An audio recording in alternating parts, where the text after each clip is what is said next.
Good, happy Tuesday evening, January 7, 2020.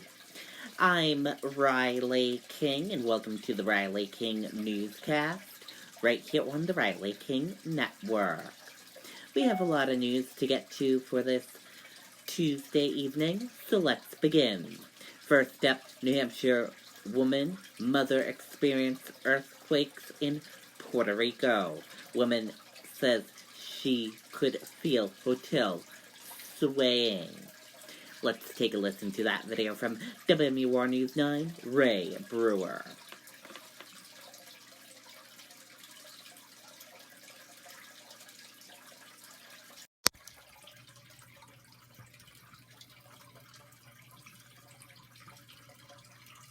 This economy is not working for most of us. There is not one county in the United States of America where someone working full-time at the minimum wage can afford a two-bedroom apartment. The biggest problem in our economy is simple. People are not getting paid enough.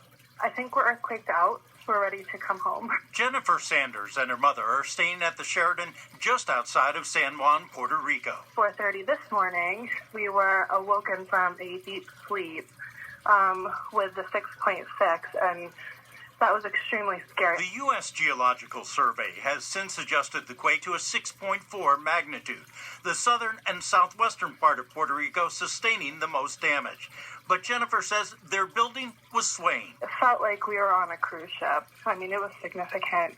And then it started shaking. So we went out into the hall. There were several other people outside. We came down to the lobby, and we had an aftershock immediately after while we were still in the hallway. Sanders says they made their way down from the fourth floor to the lobby, where the hotel staff were doing their best to keep the guests calm. They were passing out water and coffee and trying to just reassure people that you're safe. This is a very, very safe building. On other parts of the island, though, they weren't as fortunate.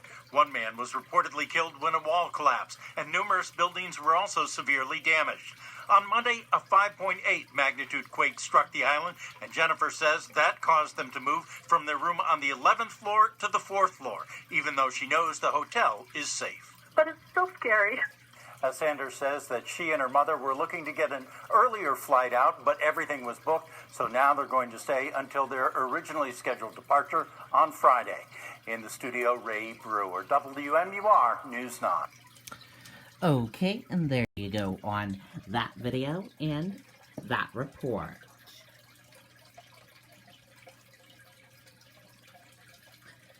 Hearing canceled for suspect in deadly motorcycle crash. Vladimir Zayak accused of causing crash that killed 7 motorcyclists. Let's take a listen to that video from WMUR News 9.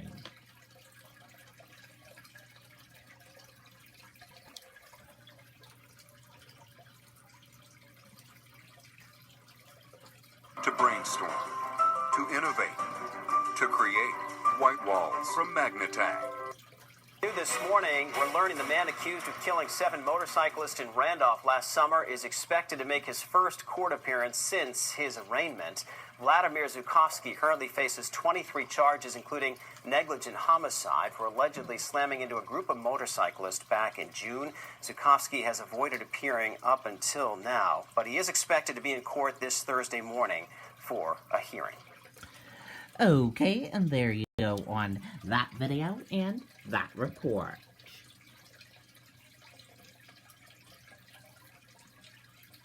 Police, 30 cars involved in pileup that shut down I-95 in Maine.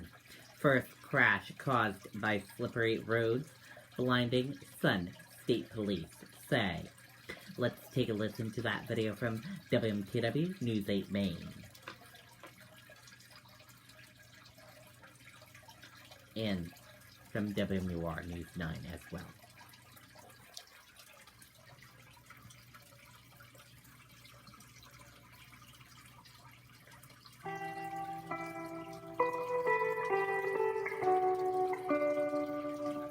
I-95 in Maine just reopened a few minutes ago after this 30-car pileup during the morning commute. The chain reaction crash happened just outside of Bangor. One person was seriously hurt and taken to the hospital by helicopter. Hundreds of drivers were stuck behind the crash.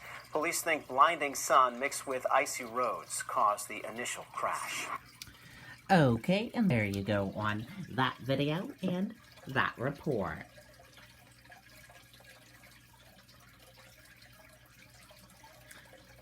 Man arrested in connection with robbery of woman in CMC parking lot, police say. Investigators say woman not hurt in robbery. Let's take a listen to that video from WR News 9.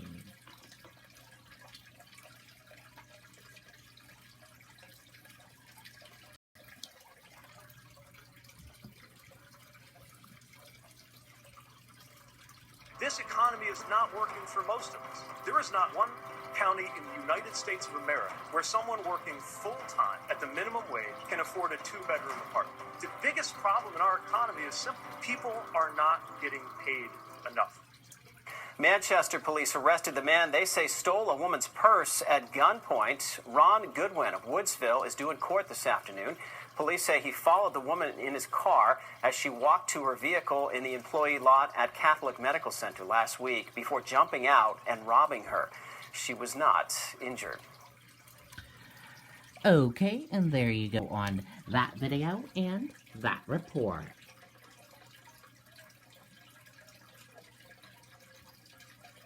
Man, 79, dies weeks after carjacking, Haverhill Police Chief says.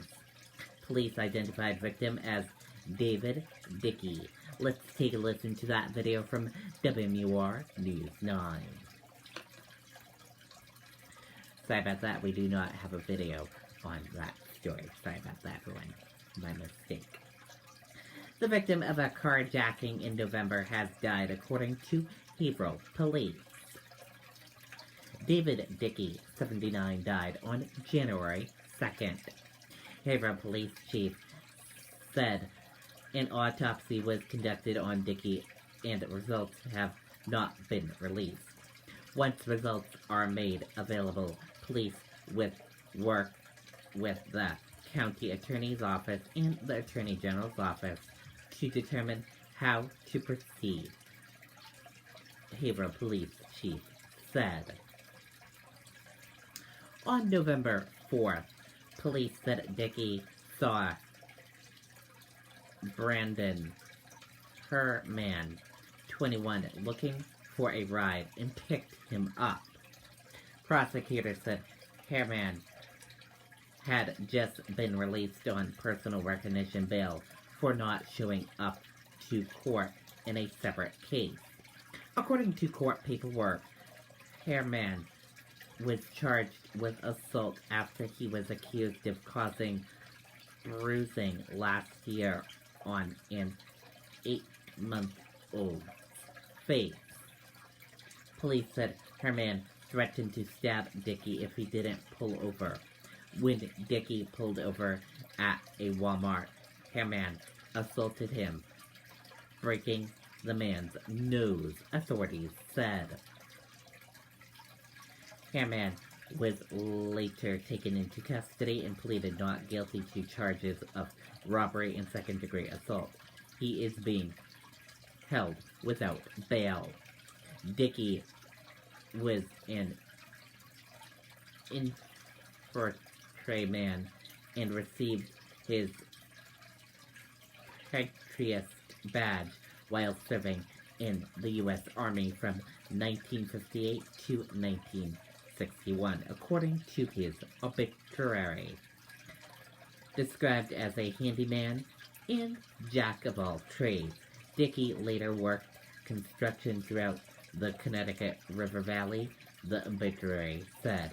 According to his obituary, he is survived by a son and 3 grandchildren.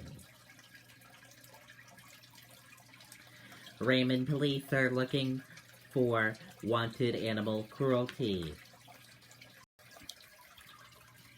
This is on the Raymond Police Department Facebook page.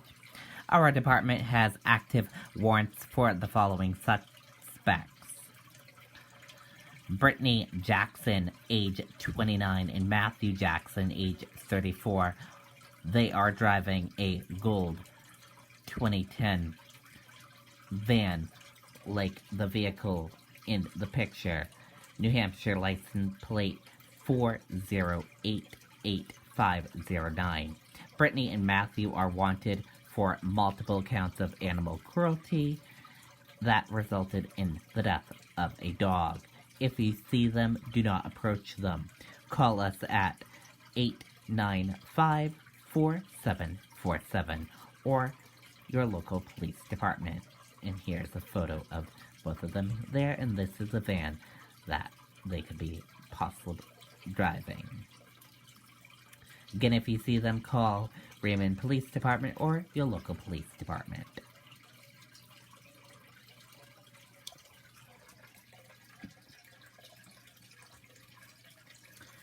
Colin Vulture says New Hampshire win would be emerging as big surprise, exceeding expectations. Minnesota Democrat addressed campaign issues in visit to young voters convention in Manchester.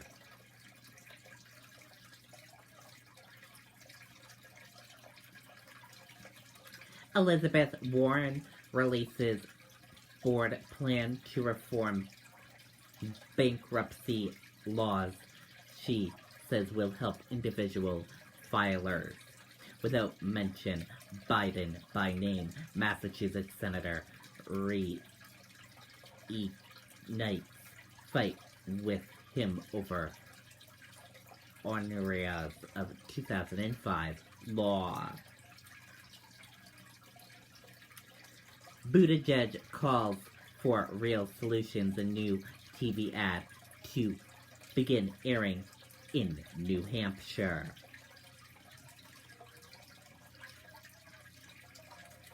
And here's a look at that ad.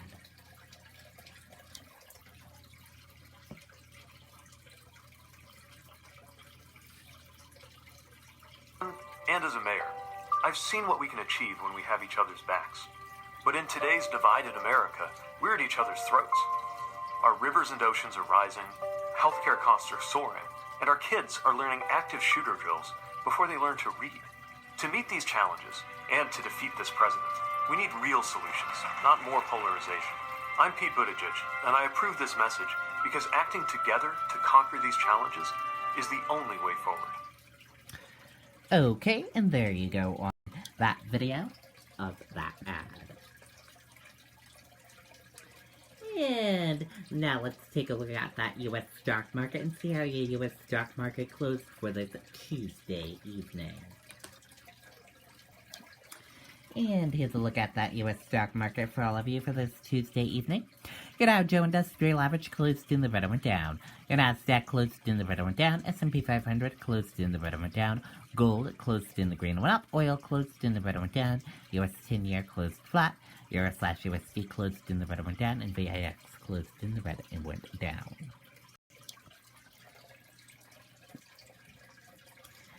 Dow and S&P 500 dip as investors weigh risk of possible U.S.-Iran conflict. Stocks wavered on Tuesday as Wall Street assessed the growing geopolitical risk stemming from U.S.-Iran tension along with better-than-expected data on the economy. Tensions escalate in Iran with calls for retaliation. Let's take a listen to that video from ABC News.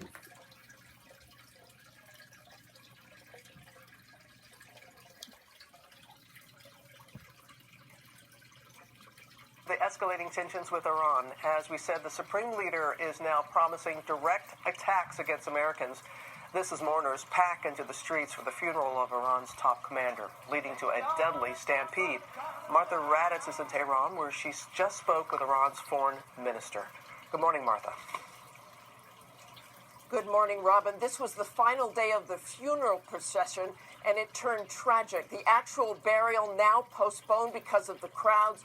This, as the U.S. is warning ships in the Gulf of possible retaliatory attacks. This morning, a deadly stampede erupting at the funeral procession of General Soleimani in his hometown. Reports of dozens killed. Hundreds of thousands of mourners have been taken to the streets as Soleimani is finally laid to rest. This image from space capturing the massive crowds paying their respects to Soleimani, vowing revenge against the U.S. And this morning in Iran's capital, the foreign minister saying in a speech the U.S. will receive the definitive, resolute response to its brazen criminal act in a place and at a time it hurts most. Minister Zarif, who has now been denied a visa to attend a UN meeting this week in New York, spoke with me shortly after those comments. Iran is a very patient country. We will take our action after necessary deliberation. But I'm sure that it will be taken at the time of our choosing, not at the time of the United States choosing. There are reports that your supreme leader said it must be a direct, proportional response carried out in the open. Does that mean Iran will acknowledge? Once we do it, yes, we will. We don't carry cowardly acts of terror like the United States. I asked if civilians would be taken off the target list. Iran has never put U.S. civilians on its target list to take them off its target list. We obey rules of international law. U.S. bases across the Middle East are bracing for retaliatory attacks from the Iranian regime, and now the Pentagon rushing to explain a leaked letter suggesting that U.S. troops are preparing to exit Iraq and that the U.S. respects Iraq's sovereign decision to order our departure. The chairman of the Joint Chiefs of Staff saying the letter was only an unsigned draft and should not have been released, calling it a mistake. Secretary of Defense Mark Esper saying there has been no decision for U.S. troops to leave Iraq, despite that vote by the Iraqi parliament to kick them out. The U.S. is sending those B-52s for backup in addition to 3,500 additional troops to the Mideast, all in a region that President Trump had vowed to get American troops out of. George? Everyone is braced. Okay, Martha, thanks. Okay, and there you go on that video and that report. And that does it for this evening edition of the Riley King Newscast right here on the Riley King Network. I hope you all enjoyed watching, and I'll see you back here tomorrow for another newscast. And I'll have a news report coming up in a little bit. Good night and bye, everyone.